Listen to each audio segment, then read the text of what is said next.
You found it. Your home for the best content on your favorite team, the Fighting Tigers of LSU.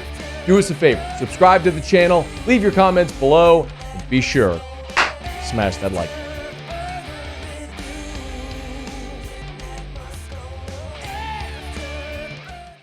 We're seeing a lot of mock drafts pop up now. I've seen Jayden Daniels as high as 2 to the Patriots, 4 to the Giants. I think everyone kind of consensus has him as a first-round pick, but it's starting to look like he's going to be a lock to be a top 10 pick. When you look at the projectability of Jayden, do you see that? Do you see top 10 lock with Jayden right now? I'm not sure about lock. I mean, for me, listen, I think we're past the point, Matt. I know people get caught up. What's he weigh right now, Matty? I mean, after the season, $180, $175. No, he's over 200 pounds. Is he over 200 pounds? Sure. Okay, so you just in a uniform, you know what I'm saying? Like you look at certain guys. So he's a 200 pounder. So the size isn't going to be an issue. I don't know what they questions that you had last year going in. You don't have coming out. You just don't. You go into last year, deep ball. How efficient is he pushing the ball down the field? You know, he's got Brian Kelly. It is LSU. They're good players. Where is he going to be? Has he elevated to the point where he can carry a team? And he did that. I don't know what you want. You got accurate. You got pocket presence and poise. You had phenomenal feet and not bailing. When you have great feet, Matty, I watch it close. Guys that are, we always hear, oh, he's got great feet. What do they initially do? See the first guy and then start to use their legs as their second, third, and fourth receiver. And they don't allow the play to happen. You got to get through progressions and then use your legs as a check down. The deep ball, we've talked about the layering of the throw, the accuracy on intermediate and balls that are pushed down the field, the underneath stuff, which I call just make the simple play, hit me singles. And he's done it all. And you know this because we, not only with the Heisman and watching him all year long in the last 2 years, the improvement. I always am asking if I'm in a front office, what did the guy do to elevate from last year? Has he peaked or is there something still left in his game? There's something still left in his game because he's still got a lot of football to see. He did it against as good a competition as there is in the country. He did it every single week. He did it knowing he had to do it, and he elevated. To me, when I saw the mock drafts that had him, the last one I saw was him at 4. I thought, to me right now, and when the season ended, a couple weeks ago, what was going on, I said, for what I saw this year, Caleb Williams is going to be the first pick. Then the Drake May, Jayden Daniels comes into play. I would take him over Penix and Bo Nix today. Now, Matty, it's the strangest damn thing in the world between the end of the season and the draft, or end of the season and any Senior Bowl. Guys are rising and falling. I'm saying, well, they haven't done anything. Even if they're like, what did they do that would get them to rise and fall? Well, because they look good in a pair of shorts and a T-shirt. I want the guy that on tape always shows up, whether it's a linebacker or a wide receiver. They stick out. You guys at LSU are used to seeing that. Jamar Chase, Jefferson, guys that stick out, Devin White, that stick out on either side of the ball. Jayden Daniels sticks out. He's usually the best player on the field every week. To me, when I'm evaluating him, I do. Now, can you make all the throws? Yes. Can you beat me from the pocket when that's not going well? Can you beat me when you extend? Yes. Are you accurate? Does the ball come out on time? So, and listen, I'm not crowning him a Hall of Famer yet, but I can just tell you this from projections and what I've seen.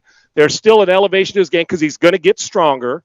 One thing I would teach him is you don't need to take all these hits when you're out in the open field. He's gotten better about it. But he is a playmaker that around him, people look around and good things are going to happen. There's no doubt in my mind he's a top 10. Now, somebody may say they have him at 15. They may have Nix higher. He's a little older. Or they like Penix because he feels a little more experienced with all the transfers, and he is. But to me, he is a one is clear to me, and that is Caleb Williams. Okay. Then it comes, what do you want? Do you want this with Drake May or do you want this with Jayden Daniels? To me, Jayden Daniels, this isn't just a guy who won the Heisman, won't be a good NFL player. I think the guy projects to a top 10 pick. And I have no issue within the top 5 somebody taking him if you want to change your program around or your team. I think he's the guy who elevates the building, and I saw it. Last year we saw some of it. There was stuff I needed to see to say that's top 10 player.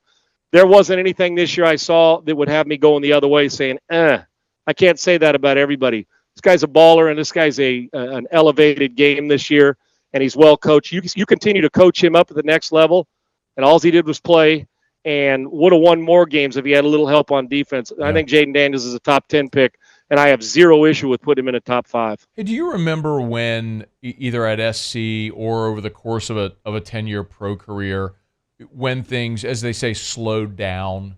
Because it looked like that's what happened for Jayden this year because of the work he put in. He sort of famously going to the building at 5 a.m. looking at film. Brian Kelly's talked about this. Like, do you remember when that happened? That people always talk about when the game slowed down. Yeah, man, I don't know if it was one specific moment or year. I'm sitting here thinking, I know the feeling. The feeling was when you're like, there are times you'll go in there, like when you're a rookie in your new first system. I'll never forget. You're like, oh my gosh, you're walking to the line of scrimmage.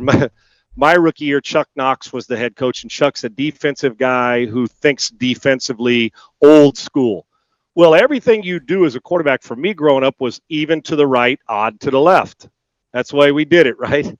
Well, we got there as quarterback. We had 6 quarterbacks. I was the 6th quarterback signing up, making that team that year and lasting 10 years. But I can remember that he went, and I studied and had I was coached by Norv Turner in college, so I had a pretty good. Yeah, I like to think a high football IQ and good mechanics. So I feel like I was a quick study. But even then, but Chuck made we were odd to the left, odd to the right, and even to the left.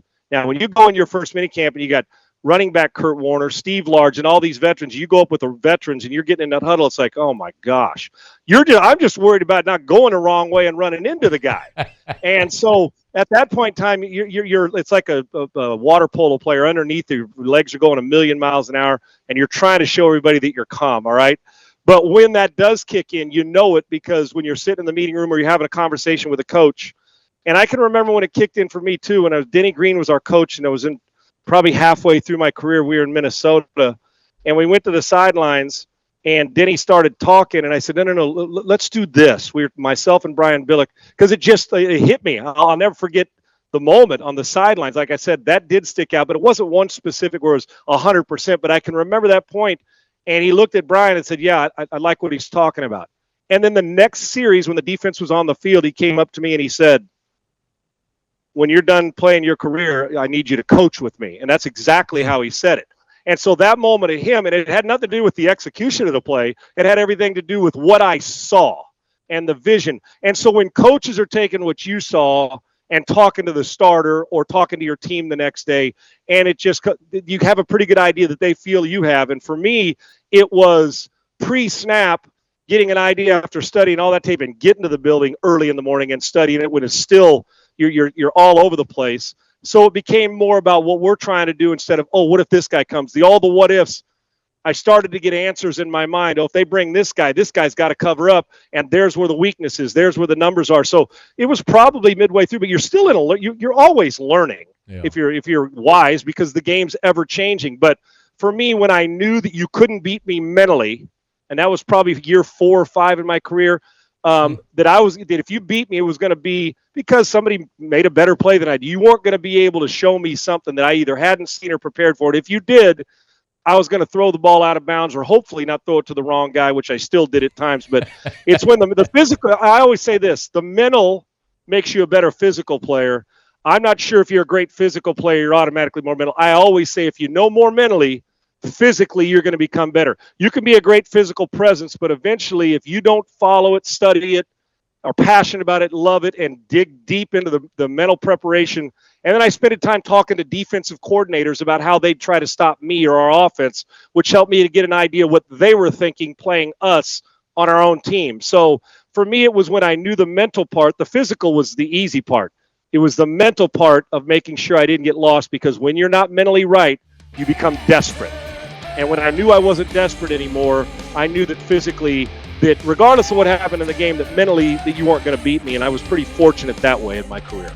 Hey, thanks so much for watching. Please leave your comments. I love to interact, and be sure to hit the red subscribe button below.